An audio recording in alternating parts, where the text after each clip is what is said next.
Hi there. Welcome to the first episode of Full Frontal Philosophy. For this episode, and really for the first season, I want to talk about talking. And it's a little weird because nobody really wants to talk about talking. Because it's kind of self-referential.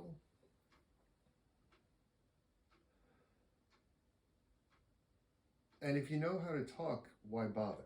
Like, if you already know how to talk, what's the point?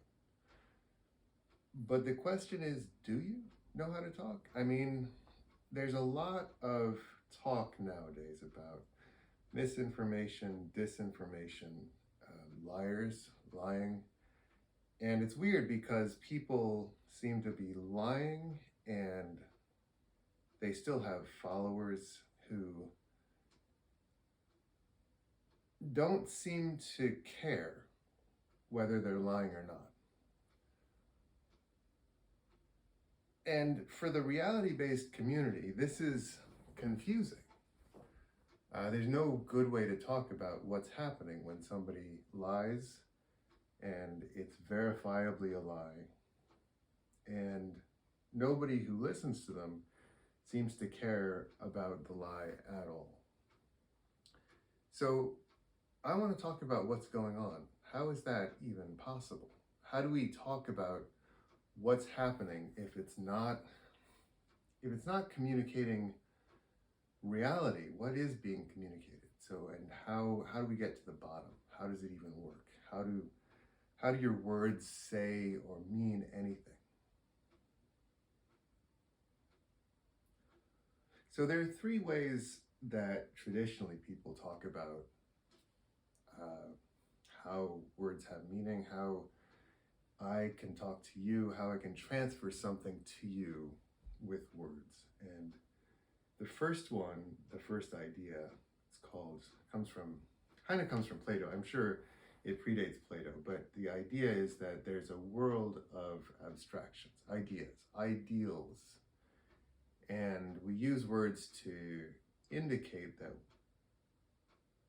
something about those ideals. So the ideal world has lamps and chairs, and they're ideal and they're perfect.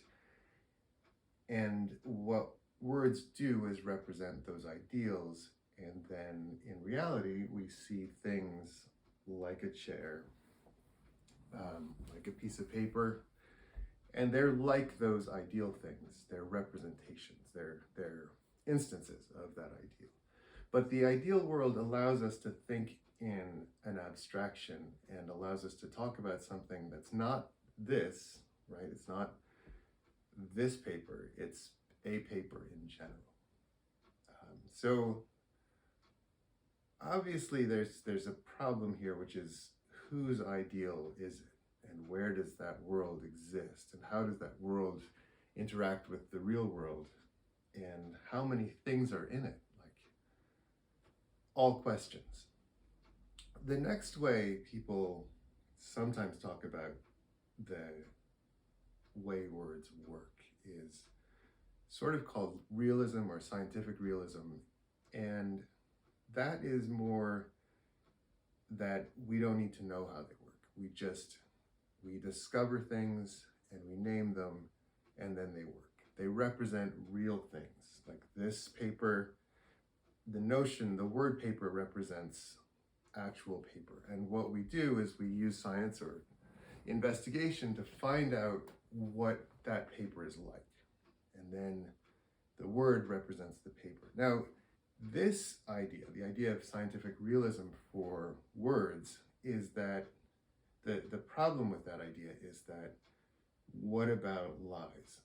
What's happening when somebody says something that is patently untrue? Now, for realists, usually what they say is that's not real. It's just not information. They're just not speaking when they lie. That's disinformation or uninformative or something else. But that's not true either, and we know that's not true.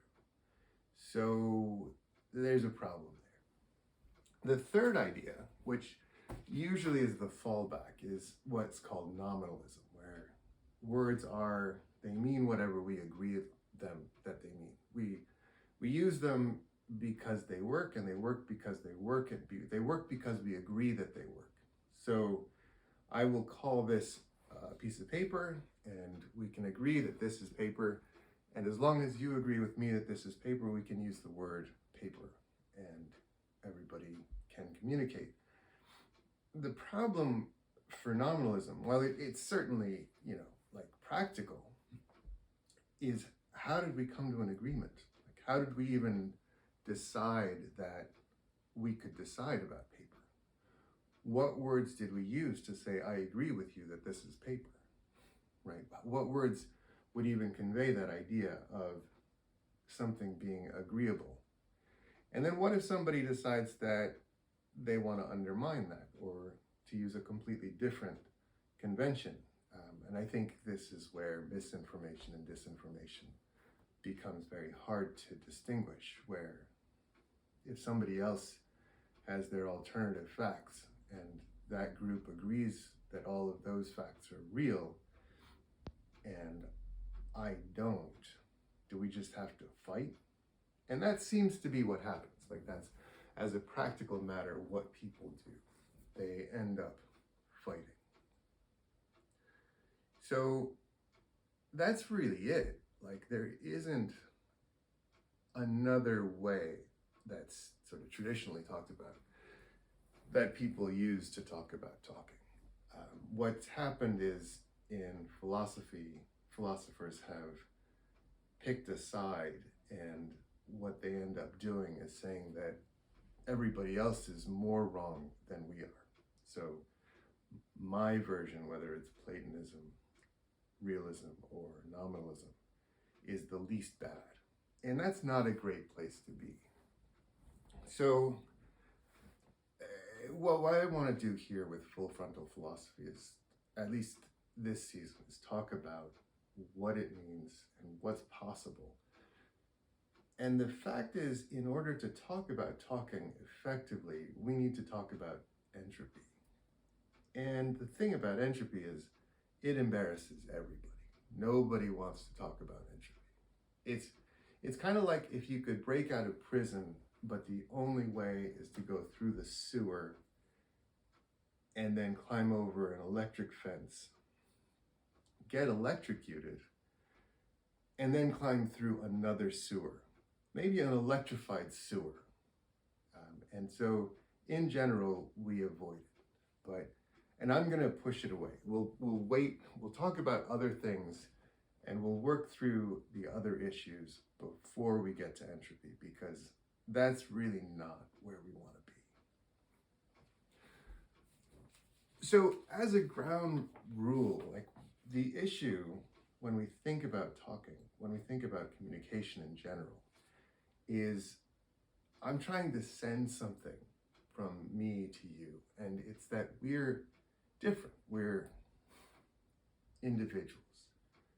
And it doesn't make any sense to communicate if we're not distinct. It's if I'm not different from you, or if somehow we're all the same. But on the other hand, we can't be so different as to be incomprehensible to each other. So let's start with the idea, and I think this is the foundation, is the idea of the individual. And it's a little bit more problematic than it sounds. So you and I are individuals, distinct from one another, and also distinct from the environment between us and out there. That's obvious. But what's not so obvious is where this distinction is. Where does the distinction lie? Where do we get divided exactly? Are you distinct at your skin? Does your skin separate you from me and the environment? So the thing is, you're always losing skin. Like, your skin is, the outside is dead and it's always falling off. And when it falls off, you don't actually become part of the environment. So is the boundary under there where you're live? So if you get cut, do you stop being an individual for a while until you heal? I don't think that would be valid either. But if you keep retreating every time the physical boundary gets violated, so like if you lose an arm, if you lose both your arms, if you lose your heart, if you're kept alive, like where does it end? That's not really a distinction at all, is it? So maybe we could say that your individuality lies in the integrity of the ensemble of your cells. So it's all of you put together and the group. The problem is this ensemble is always changing. It's being exchanged with the environment. You're breathing, you're taking in nutrients, you're shitting. So it's not really a solution. It's just a temporary kind of partial fix. But still, from an intellectual perspective, the distinction is real in the sense that if you touch me, that's different from us just talking. That's a different communication. So we're both distinct and indistinct at the same time. And this is fine in theory, but it's not easy, and it's not easy to communicate what that means to be both distinct and not distinct. So what we have to do in order to communicate sort of verbally, and that's the point, is to accept the illusion of distinction between yourself and the environment and also in others,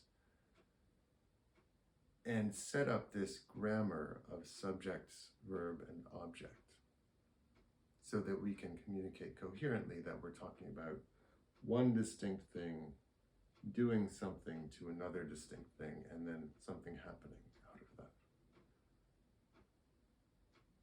So what we're going to do in this series is address the problems of trying to communicate across that distinct boundary, and also how we look at what that communication means. So come back next time and we're going to talk about Platonism and the problems with Platonism.